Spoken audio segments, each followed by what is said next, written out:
Assalamualaikum warahmatullahi wabarakatuh. Kami dari kelompok 1 ingin mempresentasikan hasil kerja kelompok kami, yaitu tentang konsep sistem dan sistem informasi. Nama anggota kelompok kami, Clarissa Cerisela dengan NIM 185, Debbie Fatmawati 162, Vera Aldana Putri 181, Dwi Warda 195, Yanuar Pangesti 243, Ervina Rohmawati 244, Ratna Novi 248, dan Putri Irda dengan NIM 250. Yang pertama, pengertian dari teknologi informasi ialah suatu teknologi yang berhubungan dengan pengelolaan data menjadi informasi dan proses penyaluran data atau informasi tersebut dalam batas ruang dan waktu. Sedangkan sistem informasi sendiri merupakan suatu kumpulan dari komponen-komponen dalam perusahaan atau organisasi yang berhubungan dengan proses penciptaan dan pengaliran informasi.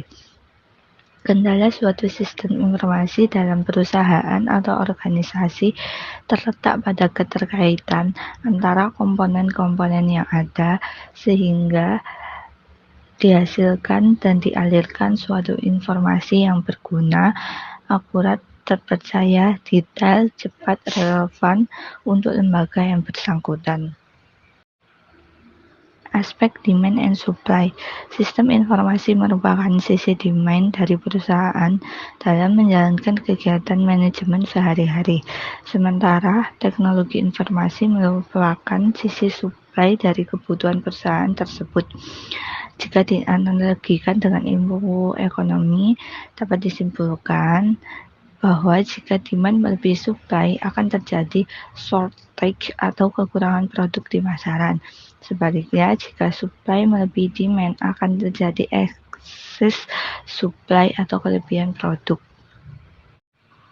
Pengertian e-business. Mohan Sawhney mendefinisikan e-business sebagai penggunaan jaringan elektronik dan teknologi terkait untuk mengaktifkan, meningkatkan, mengubah atau menemukan sistem bisnis guna menciptakan nilai unggul saat ini atau potensi pelanggan.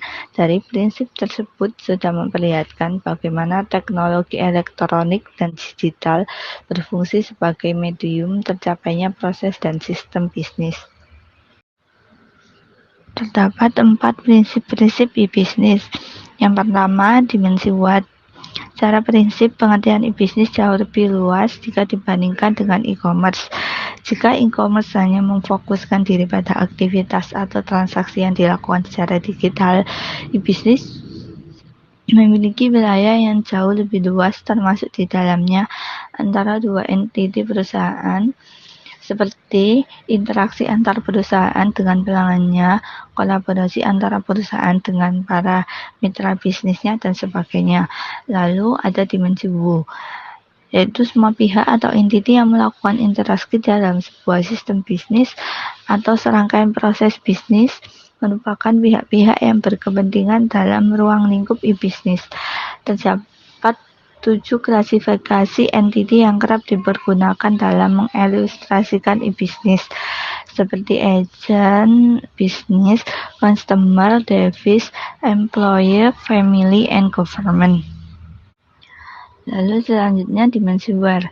Kegiatan e-bisnis dapat dilakukan di mana saja. Berbeda dengan bisnis konvensional di mana transaksi harus dilakukan secara fisik di sekitar perusahaan yang bersangkutan. Dalam e-bisnis ini, interaksi dapat dilakukan melalui berbagai kanal akses, asalkan pihak yang berkepentingan memiliki fasilitas elektronik. Lalu yang terakhir, terdapat dimensi why. Penerapan konsep e-bisnis secara efektif tidak saja menguntungkan perusahaan karena banyaknya komponen biaya tinggi yang dapat dihemat, tetapi justru memberikan kesempatan perusahaan untuk meningkatkan level pendapatannya secara langsung maupun tidak langsung.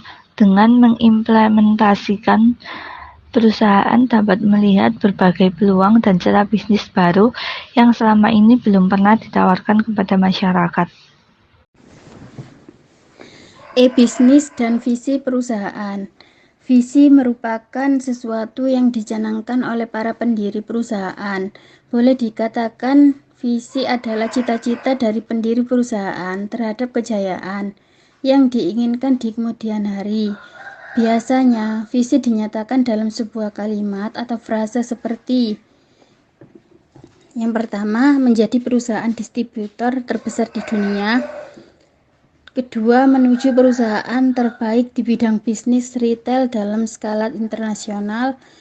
Yang ketiga, menjadi perusahaan pembuat software nomor 1 di dunia. Misi ditetapkan sebagai jawaban terhadap visi yang telah ditetapkan sebelumnya. Dalam menentukan misi, biasanya ada hal lain yang mempengaruhi, yaitu value atau nilai. Dalam perusahaan, biasanya nilai-nilai yang dilihat adalah profesionalisme, etika bisnis, entrepreneur, dan hal yang terkait di dalamnya. Secara filosofis, misi yang biasanya dinyatakan pula dalam bentuk kalimat atau frase merupakan jawaban atas pertanyaan why the company sold acid. Contohnya, 1. Menciptakan sumber daya manusia yang berkualitas. Yang kedua, menciptakan produk-produk unggulan di bidang agrobisnis. Yang ketiga, menyediakan jasa pelayanan kesehatan dengan kualitas internasional. Teknologi informasi dalam strategi perusahaan. Manajemen sistem informasi modern menekankan perlunya strategi perencanaan dan pengembangan teknologi informasi. Para praktisi teknologi informasi di perusahaan sumber daya manusia di divisi teknologi informasi harus mengetahui secara jelas filosofi keberadaan peralatan komputer dan telekomunikasi dalam sebuah bisnis. Sebuah perusahaan memerlukan strategi karena adanya aspek 3C. Yang pertama company, yang kedua customer, yang ketiga kompetitor. Company pada dasarnya mengubah bahan mentah atau bahan baku menjadi suatu produk atau jasa yang dapat dijual kepada pihak customer dengan cara mengutilisasikan sumber daya yang dimiliki seperti uang, manusia, mesin, lokasi, dan lain sebagainya.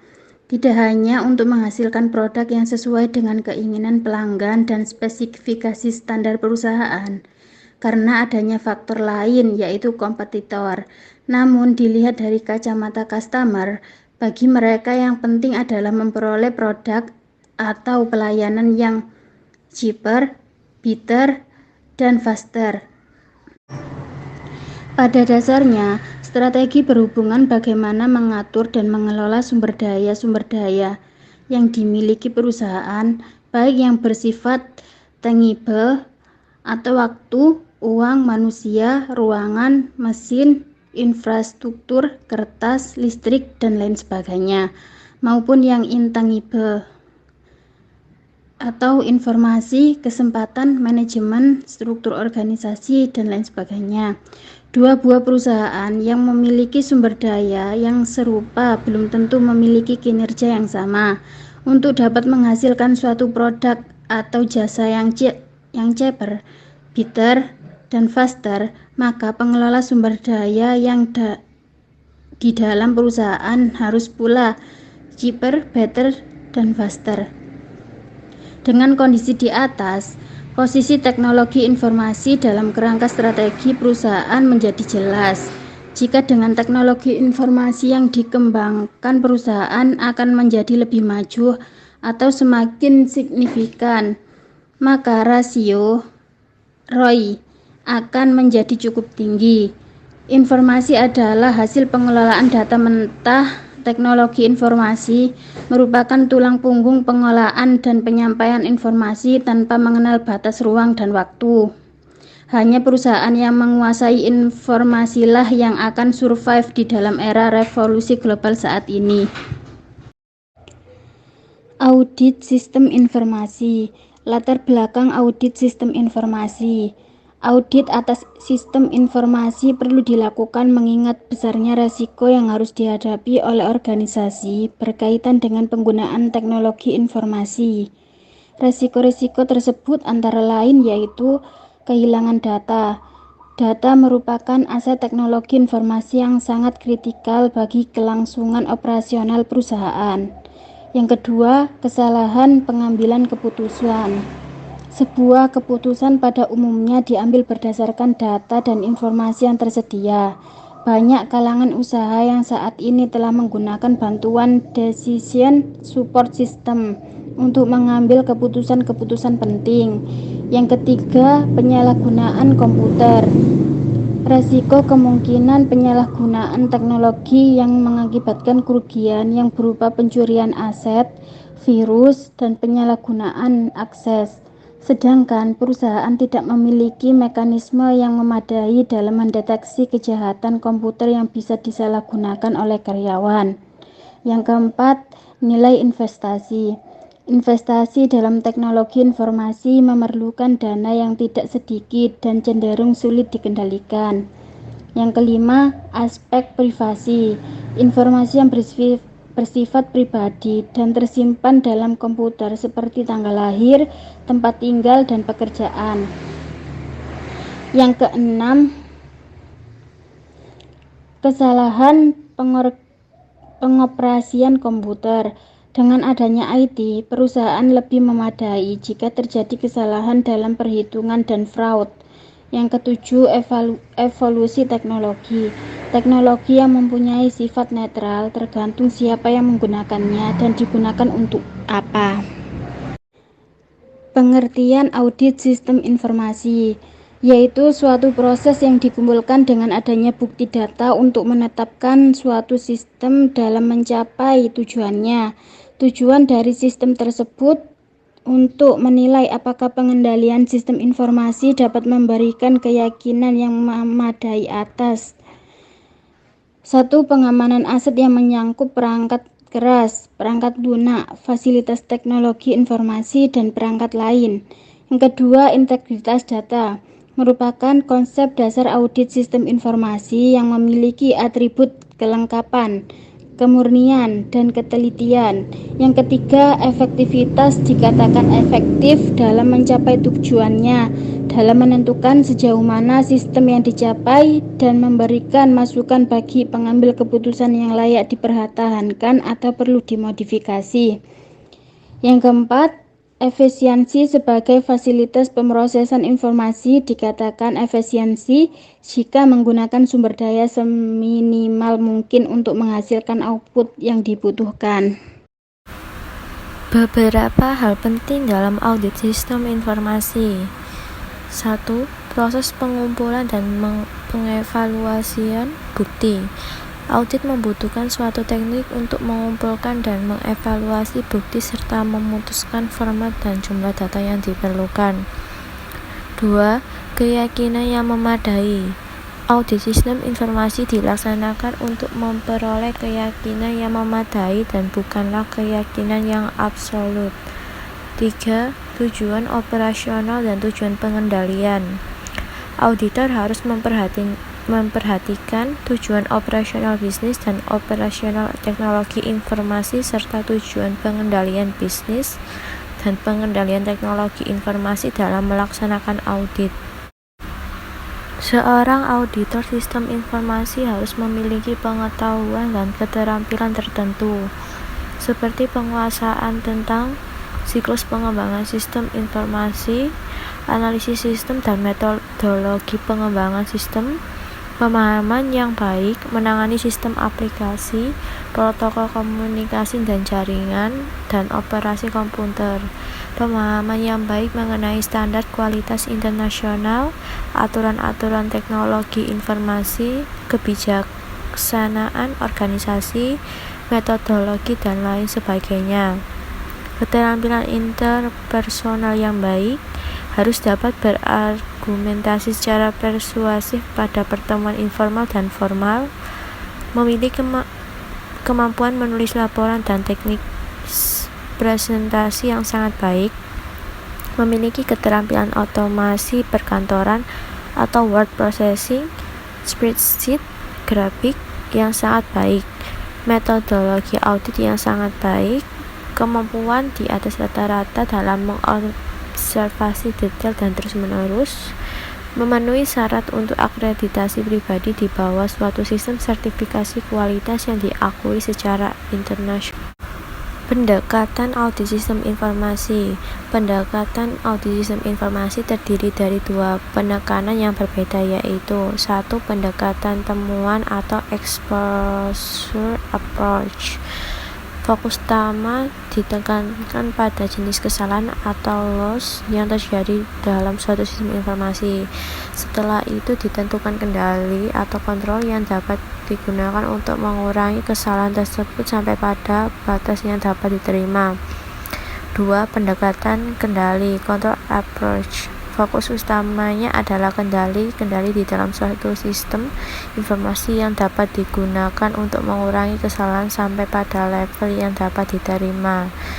Sedangkan pendekatan lain juga dapat dilihat dari sudut pandang komputer, yaitu 1. Audit around the computer dapat diterapkan untuk kondisi risiko bawaan yang rendah. Logika aplikasi yang digunakan cukup sederhana.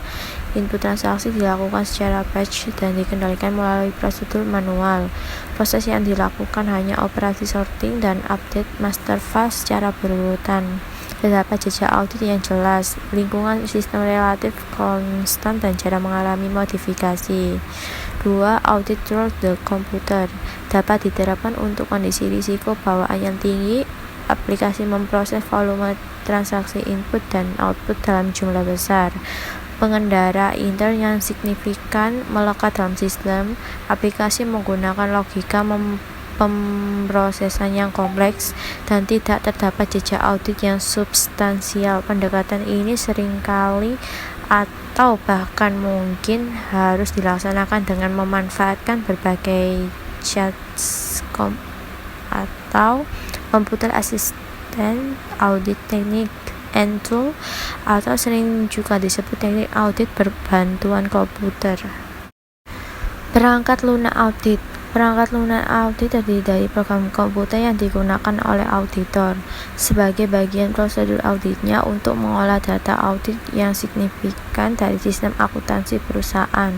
Terdapat 3 program dalam perangkat lunak audit, yaitu program paket, program yang dibuat dengan tujuan khusus, dan program utilitas. 1. Program paket. Program komputer yang dirancang untuk melaksanakan fungsi pengolahan data yang mencakup pembacaan file komputer, pemilih informasi, pelaksanaan perhitungan, pembuatan file data, dan pencetakan laporan dalam suatu format yang telah ditentukan oleh auditor. 2. Program khusus. Program yang dibuat dengan tujuan khusus adalah program komputer yang dirancang untuk melaksanakan tugas audit dalam keadaan khusus.